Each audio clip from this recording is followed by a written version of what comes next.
I'm looking around the room and I'm seeing the faces and the tears, and it's exactly what I wanted to start with, and that is the idea that for many people, Mother's Day is a thing of beauty. It's full of good memories, full of mom memories, child memories, a very heart-touching thing. And at the same time, I'm also very aware that not everybody had a wonderful mom relationship, and not every mom had a wonderful child relationship. It is probably one of the most complex relationships on this planet. And that's why we have the tears. It provokes a lot of things. And that's okay. That's okay. Because we are an inclusive community, I feel it's important to acknowledge both sides of the story. And so I shall. Whether you feel it as something beautiful, whether you feel it as something painful, whether challenging, whatever you feel, just stay with it. Just stay with it. And as I talk, apply it how you need to. You might be applying it to your own mother, or you might be applying it to your own mothering. Whichever side, because I know that people who are mothers often have judgments, and I'll say more about that later. So just use this however you need it on which side, and probably both. The truth is, every one of us came to this human life through a mother. Yes, that's the only way that we got here. One way or the other, we came through a mother. That rhymed. And yet the idea of being a good mom is a challenging one, because there are handbooks about how to raise babies, but there isn't really a handbook of how to be the perfect mom, because there's no such thing either as a perfect child.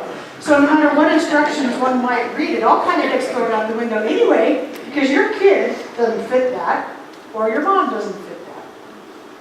Hallmark and American Greetings would certainly have us think that there's a such thing as a good mom, ideal mom. You go to the card store, oh my gosh, pretty much everything is about nurturing and loving, and mom, you were always there for me, and mom, you taught me so much.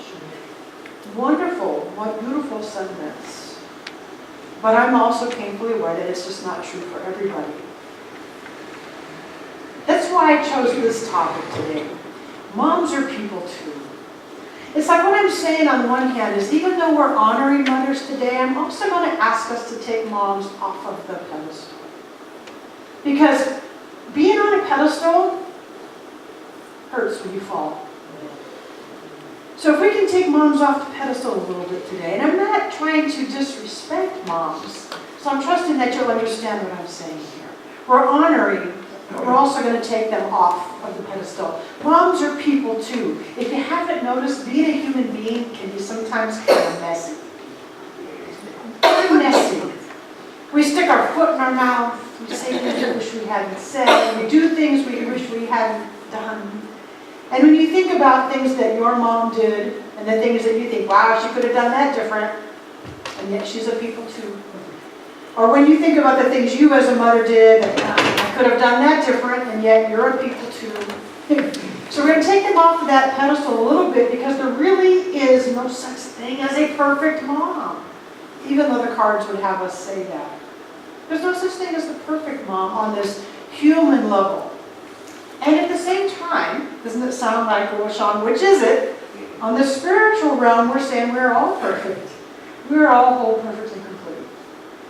To me, they're not exclusive things. On the spiritual, we are a child of God, whether we're a mother, child, both, all of it. We are that perfect expression of the one. And here on this human realm, this human plane, it's messy, but they're the same. And so we call ourselves to remember the perfect child of God that we are, the perfect person of God that we are. At the same time, acknowledging that we're going to mess up sometimes. It's going to be messy sometimes. So when we think about the mom relationship, we're going to move into understanding how we can see mom a little bit differently, and how, if you're a mom, you can see yourself differently as well. But first, let me tell you a story. Some of you are aware of this through Becky, and some of you are aware of this maybe just through newspapers, but there was a case called the Yuba City Baby. Years and years and years ago. How old is Jim now? 40 something. Okay, so 40 years ago, let's just say. There was a mom who decided for whatever reason that she was not going to be able to raise this little baby girl that she had. And so she deposited her baby wrapped in 2 blankets with a lot of care at the doorstep, the back doorstep of a hospital up in New York City. There's a lot of levels to the story, so just notice what you notice as I'm telling the story. So that mom did the thing that she felt was the best, was to deposit that baby. I'm sure that there would be lots of people who would judge that. That's what I'm saying, just notice what you feel, notice what you notice. Fast forward many years, this woman, and her name is Jen, and I believe it's okay to say so, because there has been newspaper articles written about her, so it's not a private thing any longer. She decided she wanted to find her biological mother. Mind you, she was adopted by a wonderful family. It's the only mom she ever knew was her adoptive mom, and they have a very good relationship. So Jen didn't search out her biological mom because she didn't have a good mom. She had a great relationship and still does with her adoptive mother. But she was curious about this woman, and she wanted to know the story, the rest of the story. So she started to look, and along the way while she is looking, Becky comes into the story. Because those of you who don't know, Becky is an investigator. And one of the things that she loves to do is to get families connected together. So sometimes it might be lost siblings, sometimes it might be a parent looking for a child or a child looking for a parent. Her business is called We Find Family. And she likes to put the pieces together, as she says. So she got involved with a group of people. Long story short, after many years of searching, and mind you, they had nothing to go on. All she knew, all the young woman knew, is the hospital she was deposited in. That's it. They found her. They found the mother. Becky did, and Becky's crew. They found the biological mother. Yeah. Yesterday, Jen got to meet her. Yesterday. Now, a few months back, when they first found her, she got to talk to her on the phone, and she got to do the email, and they got acquainted, but she got to meet her in person yesterday. And I'm trying, you try to wrap your mind around that. It's like for 40-some years, I don't know who my biological mother is. I just know this story of how this came to be. And now I finally get to meet you. Jen said to Becky yesterday, she says, I have a feeling this is going to be the most familiar stranger I've ever met. So on some level, they're going to look at each other. You came from me, you're my child. I came from you, you're my mother. And yet they don't really know each other yet. They're starting to get to know each other. So they're beginning a brand new relationship. And what I know from the conversations from Becky and Jen is that Jen is not in judgment about her mother's choice. Although she did want to know the story behind it. She wanted to know what happened.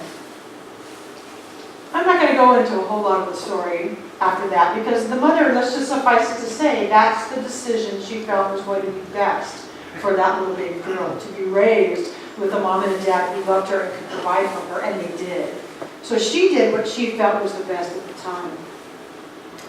There's a lot of different levels on this. Like I already mentioned, there might be judgment about the fact that how could a mother abandon their baby? There might be a feeling of sadness for Jen. Oh, your mother left you in the hospital. There might be sadness. There might be even pity. There might be disappointment. There might be elation that they met. There might be happiness. There might be fear. What's this going to be like? There might be every emotion you can imagine involved in this story. And my guess is there is every emotion involved in the story. Many, many feelings. And it brings me to my spiritual point for today. The thing that matters most in all those different feelings is the perspective on which they hold it. The perspective.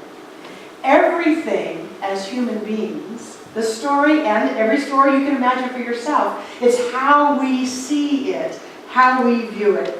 You remember the old thing about is the glass half full or half empty, right? It's that thing, it's the perspective. Is it half full, is it half empty? And there's all kinds of different stories like that. But how we look at our perceptions